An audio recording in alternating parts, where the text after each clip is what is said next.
something Stephen A. Smith actually brought up, that it was one line from his little rant that he went on, and this was the one that I really felt him on. And this is the one that it gets to me about the revolutionaries and the progressives and all this. That in my mentality, when I first encountered the progressives and the left who were encouraging the Democrats along certain lines of thinking, one of the things was I was very into them because they were kind of a new idea at the time. But it was also that I did understand that they were having a hard time really making their case clearly. And that every once in a while, in the early days when they would debate, I got to see the debates that the progressives had way back in like 2010, like 2009, like really pretty far back. Cenk was just starting. Majority Report was just starting, and the heavy hitter was this guy Tom Hartman among them. Now very few people pay attention to Tom Hartman anymore, and what happened was they would have debates with various kind of institutes you had never heard of and stuff like that. Well, what had happened was there was in one of these debates, it was a debate with somebody from the Ayn Rand Institute, if I remember correctly. And what had happened was he used terminology that the progressive knew what he was saying. His audience did not. And so as they're having this debate, you're kind of sitting there going, wait, what is this term you guys keep using? And you're thinking, oh, this is probably, at some point it becomes, well, this is some kind of libertarian term or something. But at that stage of my life, I was like, wait. No. You didn't win that you didn't even really compete, because at some point you did not let your audience know, what is this guy talking about? Like, why is he using this term, blah, blah, blah, blah, blah, over and over again? I forget what it was. And then there was another time that Tom Hartman actually had to yield to his opponent's argument.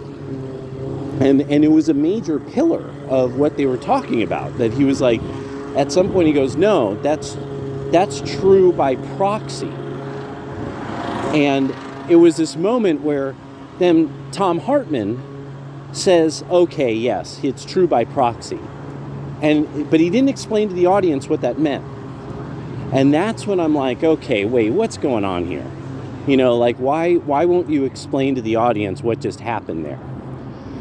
And I started to realize it's because Tom Hartman, like so many other, kind of this thing of this scrawny white liberal guys who obviously really have a problem with good-looking athletic men. They obviously have a problem with other men. And that you run into this a lot.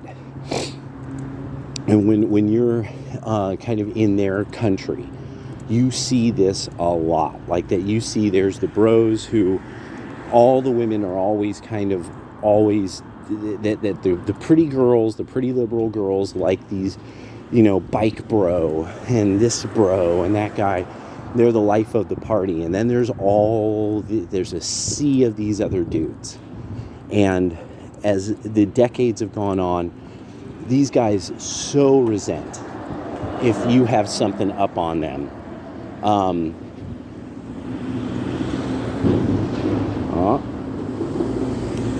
And so it even to the point that, it becomes like it's left liberal women totally alone, because they simply cannot recognize this top 20% that they're always trying to go for, and then they don't really understand, like they've lost a lot of their ability to couple, and their visceral bigoted hatred of men and almost anything that establishes some kind of order to things.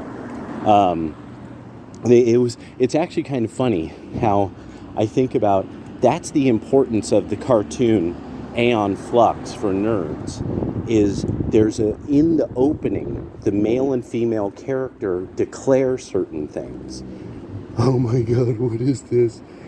Dirty fucking crack whore. Oh my god. So yeah, this is, just so people know, this is loosely Frisco style. That's loosely like kind of the Frisco style, but not quite, but even probably more newer, but it's very West Coast. That's very West Coast. Very, very, very San Francisco. That way that it becomes a block, like kind of a block of line. That's uniquely a San Francisco based. That's why I look at the kind of graffiti around to see where the criminals are coming from, because different places have different types of graffiti, and so. But anyway, so one of the things Stephen A. Smith was one of the things he touched on, and and this is something I felt is. Shouldn't the progressives in the revolution give a shit about you who's a Democratic Party member, rather than them take over your party and run it into the fucking ground? Like, you deserve better. You deserve better than those degenerates and morons that are ruining your party. And a lot of people who are younger are just going to have to accept that the revolution, the people who are into the revolution are garbage people, and they won't change. Otherwise, they would no longer think the revolution. They wouldn't want that. But now you have these people who are now, they're fundamental to your party. They don't think they have to convince people. You just have to support them. And if you don't support them, they get ugly with you, like really, really ugly. Look at how they treated Tulsi Gabbard. Look at how they've treated so many different celebrities who have in any way, shape, or form stepped out of line. People have lost their careers because they pissed off the progressives and the left. And in something that it wasn't even like they had said something that it should have pissed people off. They just said something that they were just like messing about online, like Gina Carano, but everybody knew what was up because Gina Carano, good-looking, physical specimen, nice, she has it all. So the girl who has it all must pay. Tulsi Gabbard has it all. She has an 8-pack, and people love her personality. She literally was the only threat the Democrats had against Donald Trump. That's the part that blows my mind about that, is that you had a candidate that was actually a problem for the pro-Trump enthusiasts, that they literally had to tell people, don't pay attention to Tulsi, don't be fooled, that she could have beaten Trump fair and square. And what did you guys do? You totally threw her out of a moving car. It's amazing. That was the one that really blew me away. That I was like, okay, what does Tulsi do that makes the progressives and the left in the party hate her so much? And really, at that stage, you guys deserve an answer. It's your party. Somebody should be telling you why your party did to Tulsi Gabbard what they did. Why did they do that? And why didn't they just, okay, well, this group or that group, admitted, we can't really, support her because of this or that stance she has, yada, yada, yada. No, they tried to demonize her. People were openly pretty much threatening her on Twitter. Just being fucked up to her all over social media. And the same thing, remember, Julian Assange. Remember the whole thing that happened was that Julian Assange exposed how the Pentagon, how Barack Obama was totally in bed with the Pentagon and going along with everything that the Pentagon really was aiming for. And that he would just go around and he would tap dance and sing a nice blues tune about how America's so sorry. I'm sorry, tappity tap, so sorry, shuffle, shuffle. And then, what would happen? Oh, he would force your government, if they wanted any relationship with Europe or the United States, that you would have to have all kinds of their various social programs enter your country. And Julian Assange exposed that. And it becomes this thing of like, well, and look at how they treated this guy. The minute they got an opportunity, they threw this guy out of a moving car and they ruined his life. You deserve an answer. Why did you guys do that to Julian Assange? The party should answer you. That's what's up now. You deserve an answer. If nothing else, it doesn't mean you have to change your vote. Doesn't mean, no, but your party should answer to you. You're giving them the support. You're paying them money. You're investing your trust in their leadership and in their representation of you. Why are they not telling you what does Tulsi Gabbard have to do for her not to be the most hated woman in the Democratic Party? What does Julian Assange, what does he have to suck dick? And then finally the Democrats will be like, oh, maybe you're all right. I mean, we were all about you for a decade, but, then you turned on Black Man and,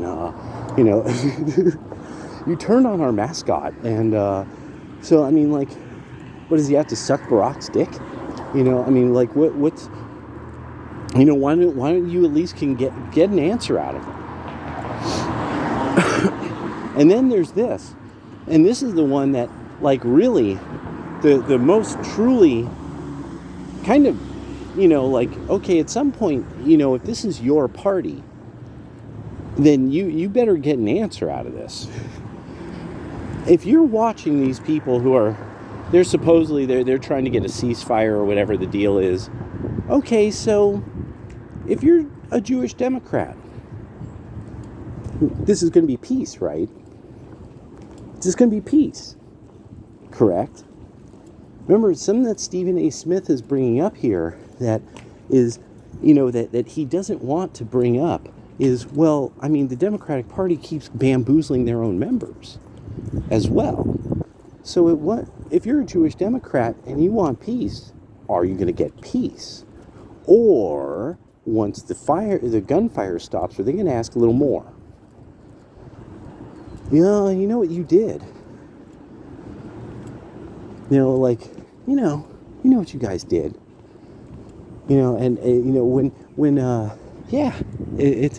If you go along with the revolution and you truly, in some way, say, you chop the head off the snake, you finally got Trump, and you're gonna get some more of these leaders of this party, or is it okay then?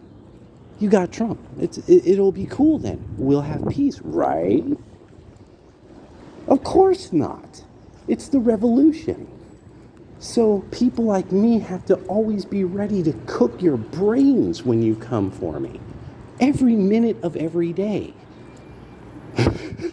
You're criminals. If you can't light it on fire, you figure out how to steal from it. You're Democrats. It's over. This idea that, like, you could ever be trusted by your political opposition is done. And Stephen A. Smith really made that clear. That it not only do you have your own problem within the party, if you play fair, if the party plays fair with their own members, well, will you have peace? If the party actually takes on this idea of we will debate people and we will have the best of our debaters beat these people in debate, well, then you'll have peace, right? Because that's what you're looking for. That's really the revolution. Really wants peace and order, right? Or is this always going to be just trying to set things up like what was it, like what's her face from Germany, Angela Merkel? How all of these delays, she admitted, all the delays were so that Ukraine could get armaments, because it was never about peace. It was always about sending Ukraine at Russia and destroying that country so that it could be robbed forever. There will always be some reformer in Ukraine from now on. And watch that, for the rest of your natural life, there is going to be somebody reforming Ukraine and reforming Ukraine and reforming, and it'll just keep going. And you'll keep giving money because you're a sucker. Because that's what criminals do. That's what the revolution always is. At some point, you'll have a reformer. See, now we've got a new guy in charge of Iraq, and he's reforming it. We just have to give him more money. If we just give him more money, he could reform it. Oh, and it'll always be that way. Now it'll be Ukraine, another welfare mascot of the American empire, thanks to the Democrats. The Republicans, we're trying to vote these guys out. Us nationalists, we got in there in the Republican Party because all of a sudden there was a bunch of people who were like, well, we're nationalists. There's not many of us in this party, it seems like. Then it turns out everybody's like, no, actually, we're all nationalists. There's just a lot of homosexuals in our party who seem to have like inordinate amounts of power. And so that assertion has now panned out in a horribly true way. The idea that the whole concept of, no, the Republican Party would have been a nationalist party if not for gays and gay ops is panning out. It's unfortunately, it's more and more that things keep coming up that we're like, isn't it kind of odd that, this guy and this guy and this guy, how do they have so much pull? Kind of gay. So this is going to be very interesting to see how the revolution has to handle their own problems. The revolution has to handle their own problems now, because you guys have to convince your members of your normal party, the Democrats, sort of as if you're a group of people who are just the civilians trapped in war, and you keep cheering on the horrible things that the maniacs do, only to realize, like, oh no, when decent people strike back because we did something horrible, what we're going to do is we're going to claim our endless victimhood, because that's what the revolution does. Now that everybody's like, oh no, you can't show kids shit like that. What the fuck are you talking about? That would be illegal. That would be illegal if I were to walk up to any child and show them that. Well, what does the revolution do? Well, we could get violent with you. How you like that? And then, so it's like, okay, well, we're going to just fire all of you. We're going to take over the school board, fire all of you. You're all out of here. And what do? Oh, we're victims. How could they do this to us? We're just school teachers trying to teach school. Oh Lord, the vapors. Oh, how could they take my government job away? And it's only getting better. That this is just that every few weeks, about once a year, something comes up that the revolution gets exposed as doing something that really most people who are Democrats are probably like, why did you do that? Like, why are you insisting on this? Why is this the hill that you have to die on? And now it's like, yeah, we don't know either. All of us who don't like this shit, we don't know either. And all we want is an order in which we are quite certain that the elderly, the females, and the children are safe, and that there's open opportunity for most groups of men in the workforce.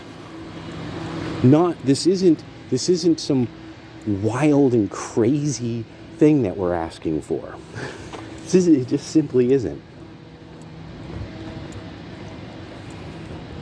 And but so Stephen A. Smith really kind of levies a nice, a good point. What does the revolution want from the party that it's taken over? Like, in my view, that's the big thing is, okay, you have the progressive candidates saying, we want these things. So Stephen A. Smith is like, okay, so debate that. Debate that you want those things. Why would anyone oppose that? What would be the rational opposite? What's the rationale of the opposition to that idea? And that's all he's asking is done. And it's beautiful because he's showing, by just bringing this up, that the revolution can't debate. Which is, the assertion that most people who saw YouTube, they saw it over the last decade. Yeah, the left can't debate. They're really bad at it.